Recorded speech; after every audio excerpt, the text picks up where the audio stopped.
How much is a down payment on a house in Toronto? In today's episode, I'm going to break down the down payment requirements for a house or condo in Toronto so you can start planning on acquiring real estate for yourself, which is not only a smart investment, but also exceptionally empowering.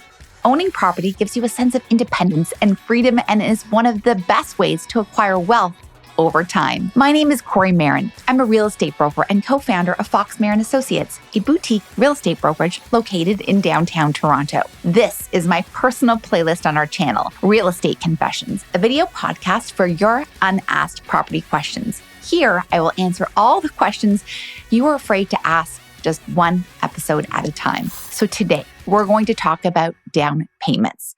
First of all, what the heck is a down payment? A real estate down payment is a portion of the purchase price that a buyer pays upfront in cash when purchasing a property. It is typically expressed as a percentage of the total purchase price and is paid at the time of the closing of the transaction. The down payment serves as a way for the buyer to demonstrate their commitment to purchase the property and show they have the financial means to afford the property. It also serves as a form of collateral for the lender or the bank, as they will hold a lien on the property until the mortgage is paid back in full. Following so far? Great. Okay. So first of all, down payment requirements for a home in Toronto depend on various factors, such as the purchase price of your home or condo and the type of mortgage you are applying for. If the purchase price of your home is less than $500,000, the minimum down payment requirement is 5% of the purchase price. So that's $25,000 or so for a cute studio apartment for $490,000, let's say. If the purchase price is between $500,000 and $999,999, the minimum down payment requirement is 5% of the first $500,000 and 10% of the remaining amount. So that means if you buy a property for $800,000, the down payment requirement would be around $55,000. If the purchase price is $1 million or more, the minimum down payment requirement is 20%, which is $200,000 plus. It is important to note that if your down payment is less than 20% of the purchase price, you'll be required to pay for mortgage default insurance through the Canada Mortgage and Housing Corporation, CMHC, or another private insurer.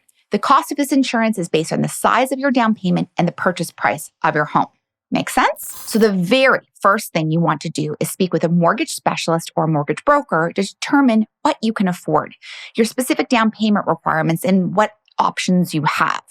Generally, lenders use a ratio called gross debt service, GDS, to determine if you can qualify for a mortgage. GDS represents the percentage of your gross income that goes towards your housing expenses, including the mortgage payment, property taxes, utilities, and 50% of condo maintenance fees if those are applicable. It's important to note that mortgage qualification criteria can vary between lenders, and additional factors such as your credit score, your employment status, down payment size can all impact your ability to qualify for a mortgage. Now, I am not a mortgage specialist. You must speak to a great broker to help you sort this out, first and foremost. And if you don't know who to reach out to or where to go, message me below and I'm going to help you out. I don't want you to feel discouraged by these big numbers because I know it's super intimidating.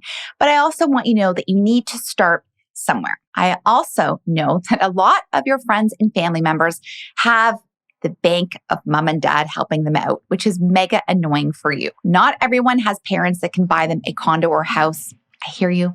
I see you and I feel you. So we're going to have to figure out a way to get you into the market on your own so you too can start climbing the property ladder slowly but surely. Could you consider starting with a small studio apartment to get your foot in the door?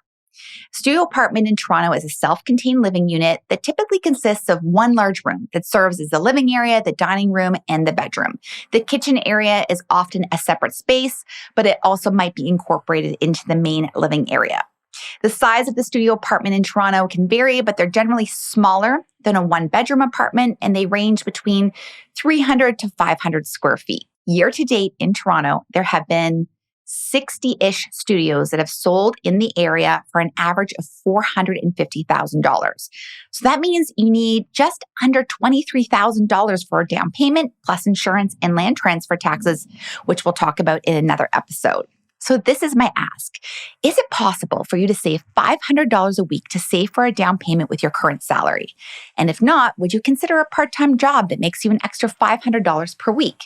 In just 1 year of hard work, you could start making moves towards buying your first property all by yourself. I know it's not glamorous, but waitressing, bartending, or working as a part-time nanny are great side hustles for this extra cash. For those of you who haven't watched my introduction video, I talk about how I taught fitness classes as a part-time job to save for my very first condo. I got paid to teach, I got paid to work out, and I scored a free gym membership. Other options include moving back home for a year, getting a roommate, slashing your personal expenses, or praying for that Lotto Max win, which will likely never happen. So I know this sounds like a lot of money when you're just starting to consider investing in real estate, but I promise you this is just a stepping stone to bigger and better things. Once you get your first property squared away, things are going to get a lot easier, and you're going to be able to leverage that property to acquire another property or a larger property down the road. Let's recap these very first steps regarding your down payment. Number 1, you need to speak to a mortgage broker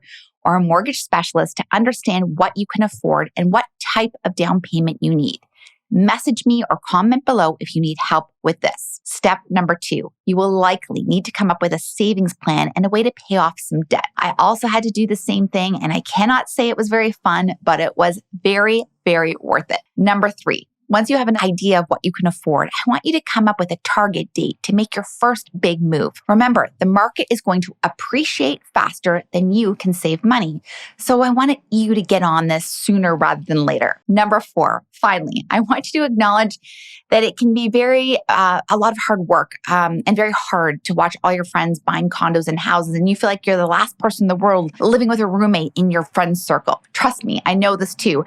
I was living in a house with 4 girls and 1 guy when all of a sudden some of my best friends from high school and university were seemingly buying houses and always on a vacation. So I remember this phase super, super well. But trust me, if you can get this property first tucked away, it's going to get easier. And lastly, do not wait to find a life partner before getting to this goal. Honestly, I know so many people with this mentality, and it's not service their real estate goals. So not only are they still single, they still don't own any real estate. So it's a double whammy. If you have questions about down payments or like me to cover any other topics in Real Estate Confessions, a podcast for your unasked property questions, drop them below. There's no such thing as a dumb question, and I want to help you find a way to get into the market and well beyond. Don't forget to like this video or subscribe, and I'm going to catch you on my next episode.